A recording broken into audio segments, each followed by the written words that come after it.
সময়, যা সবকিছুকে সমান করে দিতে পারে, যা সব থেকে বেশি শক্তিশালী, সব থেকে বড় সম্পত্তি, সব থেকে বড় শিক্ষক এবং সব থেকে বড় সুযোগ।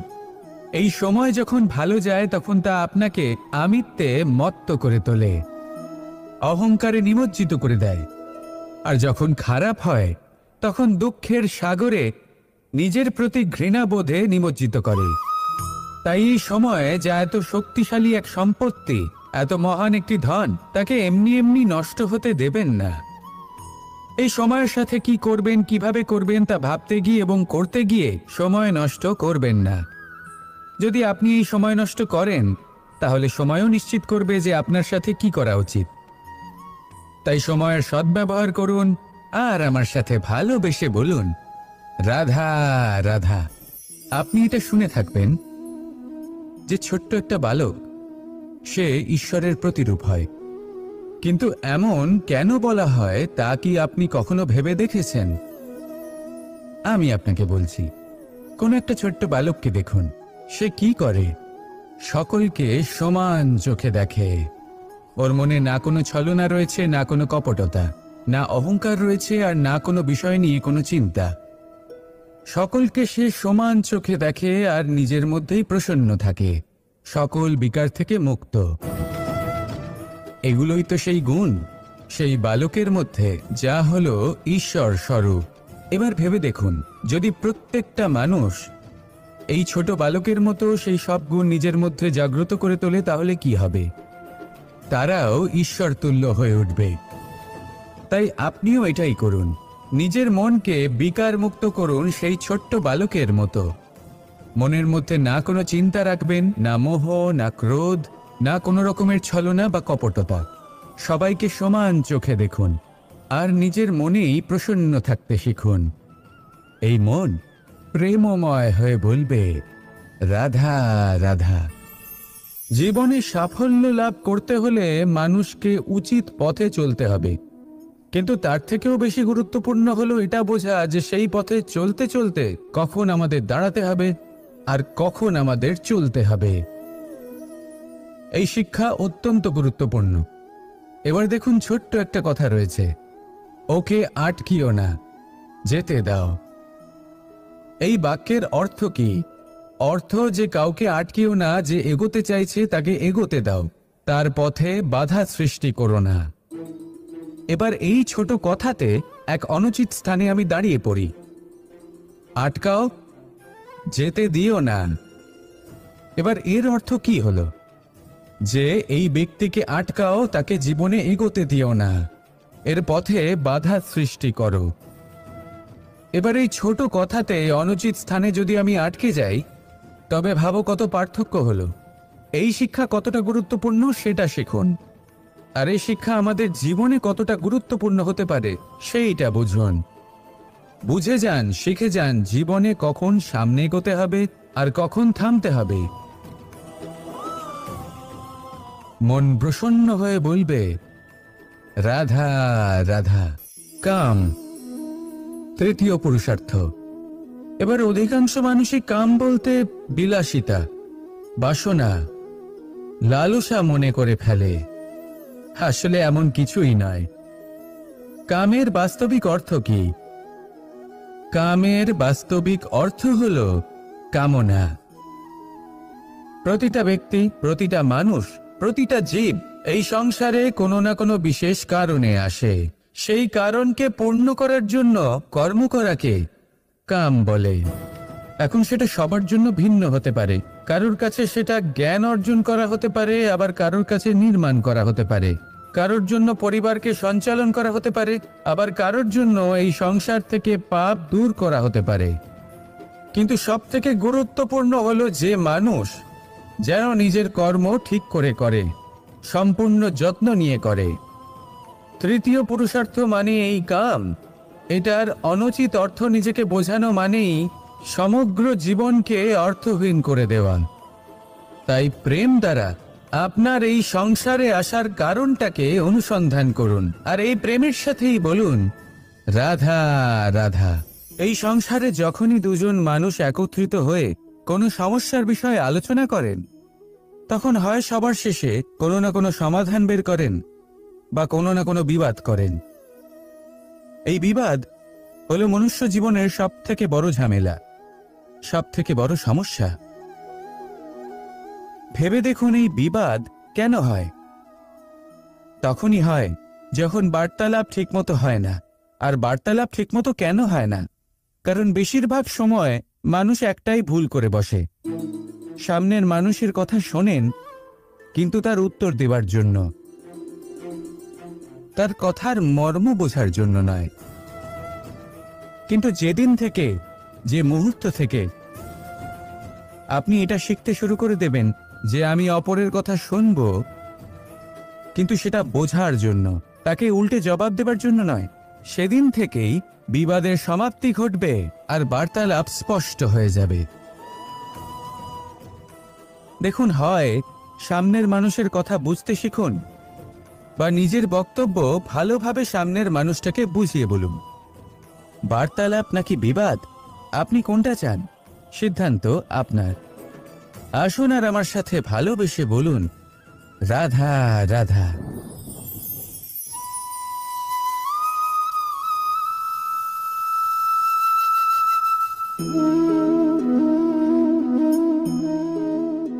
মোহনের বাঁশির এই সুর, এই সঙ্গীত কার না পছন্দ হয়? সবারই খুব ভালো লাগে। এবার এই সুর আসে কোথা থেকে? কেউ বলবেন কৃষ্ণের হৃদয় থেকে। সত্য কথা, এই সুর হৃদয় থেকে নির্গত হয় এবং প্রকট হয় এই বাঁশি থেকে। এই বাঁশিটাকে দেখুন, এই ছিদ্রগুলি দেখুন, প্রত্যেকটা সুর থেকে নিজস্ব একটা স্বর নির্গত হয়। এবার যে ব্যক্তি এই সমস্ত সুর এবং স্বর বুঝতে পারেন, এতে নিপুণ, তিনি এই বাঁশির দ্বারা যে সুর নির্গত করবেন তা তো মধুর অবশ্যই হবে। এবার জীবনের সাথেও কিছুটা এরকমই ঘটে।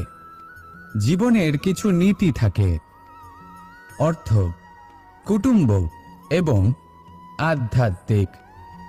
যদি জীবনের প্রত্যেকটা মুহূর্ত সুখময় হয় এরকম আপনি চান, তাহলে এই তিনটি নীতিতে আপনাকে নিপুণ হতে হবে। কোনো একটি বিশেষ নীতির প্রতি যদি আপনি বেশি ঝুঁকে পড়েন, তাহলে বাকি দুই নীতি থেকে যা সুখ লাভ করা সম্ভব তা পারবেন না।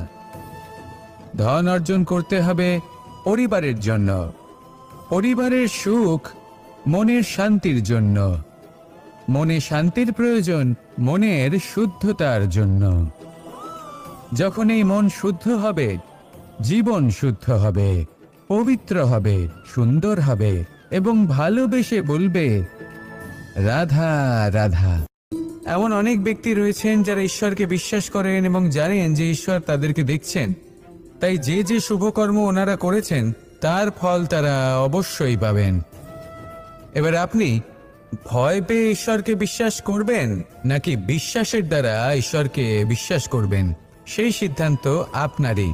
কিন্তু হ্যাঁ, যদি আপনার মনে ঈশ্বরের জন্য কোনো স্থান থাকে, যদি আপনার কোনো ইষ্ট থাকেন, যদি আপনি কাউকে ঈশ্বর মনে করেন, যার প্রত্যেক আদেশ আপনি পালন করে থাকেন, তাহলে বলি ঈশ্বর কখনো আপনাকে অনুচিত পথে চালিত করবেন না।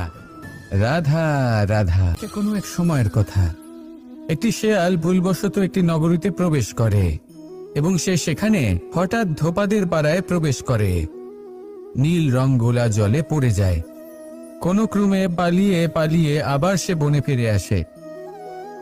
অন্য সব প্রাণীরা ওকে দেখে আর ভয়ভীত হয়ে পড়ে।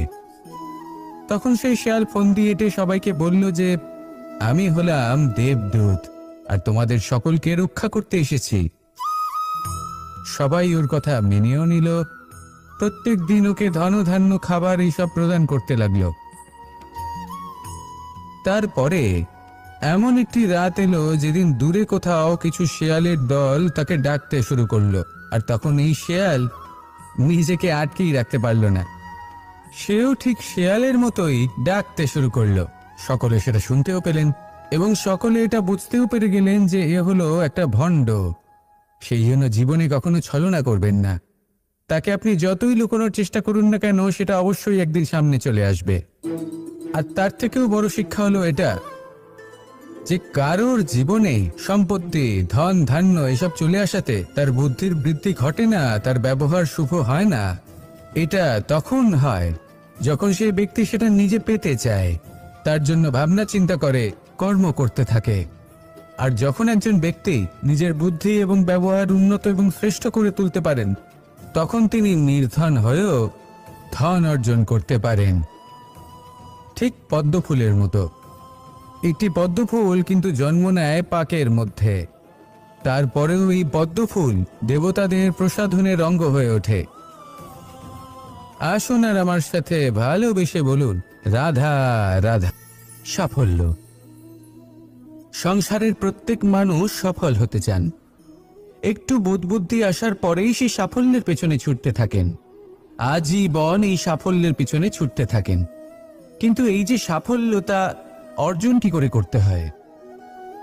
ব্যবহার দ্বারা, ছলনা দ্বারা, বল দ্বারা, অর্থের দ্বারা? দুর্ভাগ্যবশত সাফল্য এভাবে লাভ করা যায় না। সাফল্য তখন লাভ করবেন যখন আপনি অসফলতা থেকে শিক্ষা লাভ করবেন। অসাফল্য থেকে শিক্ষা লাভ করা অত্যন্ত গুরুত্বপূর্ণ। করা ভুলের থেকে শেখা অত্যন্ত গুরুত্বপূর্ণ। যদি আপনি অসাফল্যকে ভয় পান, তার থেকে দূরে পালান, তাহলে জীবনে কখনোই এগোতে পারবেন না। অসফলতা আসেই আপনাকে এটা বোঝানোর জন্য যে সাফল্য কিভাবে অর্জন করা যেতে পারে। তাহলে অসফলতাকে স্বাগত জানান, তার থেকে শিখুন। নিশ্চিত রূপে সাফল্য আপনার কাছে আসবেই আসবে। আর এই মন তা সুপ্রসন্ন হয়ে বলবে, রাধা রাধা। আমরা আমাদের জীবনের লক্ষ্য প্রাপ্ত করার জন্য কি না করে থাকি। আমরা ভাবনা চিন্তা করে থাকি, কত জ্ঞান অর্জন করে থাকি, তারপরে আমরা পরিকল্পনা করি আর প্রচেষ্টা করি। এবার প্রথম চেষ্টাতেই সাফল্য লাভ করব সেটা নাও হতে পারে, বরং ইতিহাস সাক্ষী যে প্রথমবার প্রচেষ্টা করে সাফল্য লাভ করার সম্ভাবনা অত্যন্ত কম। আর যে কোনো সফল ব্যক্তিকে দেখুন, আপনি বুঝবেন সেই ব্যক্তি বারবার প্রচেষ্টা করে, চেষ্টা করা থামায় না, তবেই সেই ব্যক্তি একদিন সাফল্য লাভ করেন। সেই জন্য আপনিও প্রচেষ্টা করা কখনো বন্ধ করবেন না, করতেই থাকুন। যখন আপনি প্রথমবার প্রচেষ্টা করেন তখন আপনি একা থাকেন, কিন্তু যখন আপনি দ্বিতীয়বার প্রচেষ্টা করেন তখন আপনার সাথে কিছু বিগত প্রচেষ্টার অভিজ্ঞতা থাকে। চেষ্টা করতে থাকুন, সাফল্য আপনার কাছে আসতেই চলেছে। আসুন আমার সাথে ভালোবেসে বলুন, রাধা রাধা। আমাদের সকলের জীবনে একটা লক্ষ্য থাকে যেটা আমরা লাভ করতে চাই। ঠিক যেন একটা প্রতিস্পর্ধা বিদ্যমান যে কে সব থেকে আগে নিজের লক্ষ্যে পৌঁছতে পারবে। আর সেই জন্য আমরা সকলেই খুব তাড়াতাড়ি এগোতে চেষ্টা করি, বড় এবং দীর্ঘ পদক্ষেপ ফেলি, যাতে তাড়াতাড়ি নিজের লক্ষ্যে পৌঁছতে পারি। কিন্তু এক অত্যন্ত গুরুত্বপূর্ণ বিষয় আছে, সবসময় লক্ষ্য সামনে থাকবে না, কখনো কখনো তা খুঁজতে হয়। এই যাত্রা খুব কঠিন হতে পারে। আর ঠিক এই কারণেই সবসময় দ্রুত গতিতে চলা বা তাড়াতাড়ি পথে চলা সেটা আবশ্যক নয়। তার থেকেও বেশি গুরুত্বপূর্ণ হলো ভেবেচিন্তে তারপর পথ চলা। যদি ভেবেচিন্তে পদক্ষেপ ফেলেন, চলতে পারেন, তাহলে সেটাই সর্বশ্রেষ্ঠ পদক্ষেপ। কখন কোন দিকে যেতে হবে, কখন কোথায় দিক পাল্টানো যাবে না, কখন গতি বেশি রাখতে হবে, কখন কম, কখন থামবো, কখন চলবো, এই সব কিছুর বিষয়ে জ্ঞান অত্যন্ত গুরুত্বপূর্ণ এবং ভেবে চিন্তে চলতেই হবে। সেই জন্য শুধু তীব্র গতিতে সামনে এগোলে চলবে না, ভাবনা চিন্তা করে এগোতে হবে। আসুন আমার সাথে ভালোবেসে বলুন, রাধা রাধা। মানুষ বলে থাকেন যে জীবনে সময়ের পূর্বে এবং ভাগ্যের থেকে বেশি কিছুই পাওয়া যায় না। এটা যার যার নিজের বক্তব্য। আমি বলবো এই সময় আসলে কি? এই সময় হলো যাতে যুগ যুগান্তর নিহিত আছে, যার মধ্যে দিন আছে, মাস আছে, বছর আছে, ঠিক কিনা? বাস্তবে আপনার কাছে সময় কতটা আছে যা আপনি সদ্ব্যবহার করতে পারেন? তখন থেকে আছে যখন থেকে আপনি নিজেকে বুঝতে শুরু করেন, ততক্ষণ আছে যতক্ষণ না আপনি এই সংসার ছেড়ে চলে যাচ্ছেন। শুধু এটুকু সময় আছে আপনার কাছে।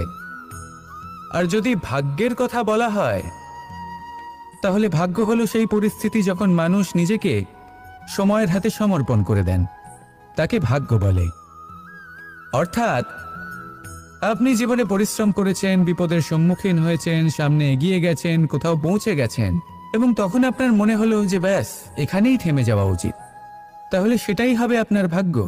যদি ভাগ্যের কথা বলা হয়, তাহলে বলবো সত্যবানের ভাগ্যে মৃত্যু লেখা ছিল, কিন্তু সাবিত্রীর কর্ম তাকে পুনর্জীবিত করে তুলেছিল। অর্থাৎ এই ভাগ্য বদল করা সম্ভব কর্ম এবং পরিশ্রমের দ্বারা। ভেবে দেখুন, রাবণ মাতা সীতাকে হরণ করেছিল। যদি শ্রীরাম সেটাকে ভাগ্য বলে মেনে নিতেন, তাহলে কখনো ভাগ্য বিধাতা হয়ে উঠতে পারতেন না। ভাগ্য হলো একটা বাঁধন, যেটাকে ভেঙে ফেলা খুব প্রয়োজনীয়। নিজের লক্ষ্যের কাছে পৌঁছতে হবে। হতেই পারে এই লক্ষ্য হলো পরমাত্মার কাছে পৌঁছে যাওয়া। আপনি যদি পরমাত্মার কাছে পৌঁছতে নাও পারেন, তাও সেই পথে কিছুটা অগ্রসর হতে পারছেন, তাই না? তাহলে ভাগ্যের এই বাঁধন ভেঙে ফেলুন, নিজের কর্মের দ্বারা নিজের প্রারব্ধ গড়ে তুলুন এবং আমার সাথে ভালোবেসে বলুন, রাধা রাধা, রাধা রাধা। আমরা সকলে শক্তি অনুভব করতে চাই। এবার যদি আপনাকে জিজ্ঞেস করা হয় যে সবথেকে বেশি শক্তির অনুভব কোথা থেকে করা সম্ভব, তখন কেউ কেউ বলবেন পুষ্টিকর আহার গ্রহণ করলে, ব্যায়াম করলে, কেউ বলবেন ধন লাভ করলে, বন্ধুদের থেকে, পরিবারের থেকে, আদি ইত্যাদি। এইভাবে আপনি শক্তির অনুভব অবশ্যই করতে পারেন, কিন্তু সবথেকে বেশি শক্তির অনুভব যদি আপনি করতে চান, তাহলে তা পাবেন শুধু একতার দ্বারা, সংগঠনের দ্বারা। যদি আপনাকে উদাহরণ দিই, নিজের এই হাতটাকে দেখুন, 5টা আঙুল রয়েছে। কোনো একটা বস্তুকে নিজের একটা আঙুল দ্বারা তুলে ধরার চেষ্টা করে দেখুন, বড়ই কষ্ট হবে। তখন আপনি বুঝতে পারবেন, যখন এই 5টি আঙুল একত্রিত হয়, তখন কোনো কাজ কতটা সহজ হতে পারে। এটাই হলো শক্তি, একতার। সব থেকে ভালো উদাহরণ যদি আপনাকে দিই, তাহলে বাঁশি। এই বাঁশি থেকে অত্যন্ত মধুর সুর নির্গত হয়, যা সবার মন প্রসন্ন করে দেয়। এই কথা সত্যি, কিন্তু এই বাঁশি আমি একটা বা দুটো আঙুল দিয়ে বাজাতে পারবো না। আমাকে প্রত্যেকটা আঙুল ব্যবহার করতেই হবে, তবেই এর থেকে মধুর সুর নির্গত হবে, যা সকলকে প্রসন্ন করবে। ঠিক কিনা? ঠিক এইভাবেই যদি আপনি চান যে আপনার জীবনরূপী বাঁশি থেকেও মধুর সুর নির্গত হোক বা সবার মনকে প্রসন্ন করে তুলুক, তাহলে আপনাকেও জীবনে একতা নিয়ে আসতেই হবে। আপনি একাও কর্ম করতে পারেন, পথ চলতেও পারেন, সামনেও এগোতে পারেন, সাফল্যও লাভ করতে পারেন। কিন্তু যখন সকলে একসাথে এগোবেন, সেই পথে চলবেন, সেই কর্মই করবেন, তখন লক্ষ্যে অবশ্যই পৌঁছবেন, সাফল্য অবশ্যই লাভ করবেন। কিন্তু সেই সাফল্য এবং তার আনন্দের সংমিশ্রণটাই একটু অন্যরকম হবে। তাই জীবনে ঐক্যবদ্ধ হন, একসাথে মিলে এগোতে থাকুন, আর আমার সাথে ভালোবেসে বলুন, রাধা রাধা। জল এ হলো জীবনের আধার, পঞ্চতত্ত্বের মধ্যে একটি, আর অত্যন্ত বিশেষ। এর থেকে অনেক বড় শিক্ষা পাওয়া যায়। এই জল গন্তব্যের বিষয়ে এর স্পষ্ট ধারণা আছে। ও জানে ওর লক্ষ্য কি, আর প্রয়াস করে ততদূর সে পৌঁছেও যায়। এটি পর্বত থেকে বয়ে নিচে নেমে আসে, নদীর সাথে সমাহিত হয়ে তার সাথে বয়ে চলে, চিরসবুজ বনানী গড়ে তোলে, প্রাণীদের তৃষ্ণা নিবারণ করে, সামনে এগিয়ে চলে, মানুষের সাথে মিলিত হয়। যারা একে বাঁধের মধ্যে বেঁধে রাখতে চেষ্টা করে, সে বন্দি দশাতেও থেকে যায়, মানুষের কল্যাণ করে। তারপর বাঁধ থেকে মুক্তি পেয়ে এগিয়ে চলে, কোথাও ধাক্কা খায়, কোথাও বাধা পড়ে, কোথাও যদি পথ খুঁজে না পায়, তাহলে পথ খুঁজেই নেয়, আর যেখানে পথ থাকে না সেখানে পথ বানিয়ে নেয়, আর শেষ পর্যন্ত নিজের লক্ষ্যে পৌঁছেই যায়, অর্থাৎ সমুদ্রে গিয়ে সমাহিত হয়ে যায়। আমাদেরও কিছুটা এরকমই হয়ে উঠতে হবে। যেখানেই যাবেন সকলের কল্যাণ করুন, সামনে এগোন। আপনি কোথাও পড়ে গেলে, ধাক্কা খেলে আঘাত লাগবেই, উত্থান পতন লেগেই থাকে। সামনে এগোতে থাকুন, কোথাও পথ না পেলে তা খুঁজে নিন, কোথাও পথ না থাকলে তা বানিয়ে নিন। নিজের গন্তব্যের কথা সব সময় মনে রাখুন। শেষ পর্যন্ত নিজের মোক্ষ লাভ আপনি অবশ্যই করবেন। আর আমার সাথে ভালোবেসে বলুন, রাধা রাধা।